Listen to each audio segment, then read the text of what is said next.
नमस्कार.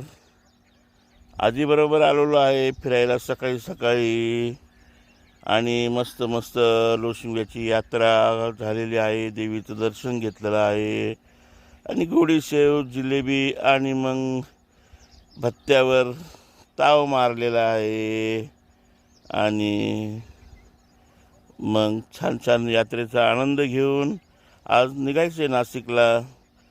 पण मग सकाळी सकाळी मस्त बंधाऱ्यावर आलेलो आहे आणि या ठिकाणचं हे निसर्गाचं छान छान वातावरण बघून खूप मन प्रसन्न होतं. मी तुम्हाला मागच्या कॅमेऱ्याने दाखवतो. खूप पहिले भारी. आणि हे बघा शाकंभरी माता देवी मंदिर. याच ठिकाणी काल यात्रा भरलेली होती. आज कुस्त्या वगैरे आहेत आणि बाजूला हा बंधारा आता थोडासा कमी कमी होत चाललेला आहे, म्हणजे ज्यातलं पाणी कमी होत चाललेलं आहे. परंतु खूप छान आणि मस्त मस्त या ठिकाणचं वातावरण आहे. सध्या थंडी वाजते. सकाळी सकाळी काल 1-1.5-2 तास भुरभुर पाऊस झालेला आहे. आणि पुढे मोर आहे, मध आहे, मध. हां हां हां हां हां. आणि मोर देखील आहे इथे.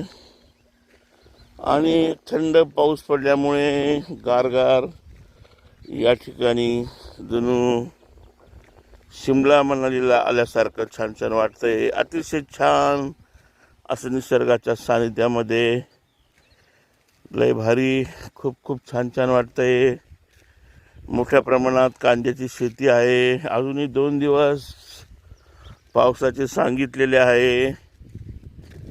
त्यामुळे ज्यांचे कोणाचे कांदे वगैरे निघाले असेल, काही भिजण्यासारख्या वस्तू असेल तर झाकून ठेवावे असे हवामान अंदाजामध्ये सांगितलेले आहे.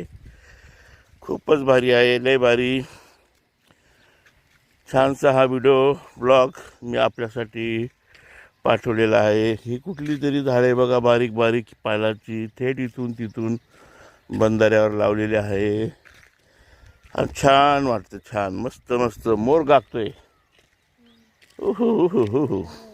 लय भारी.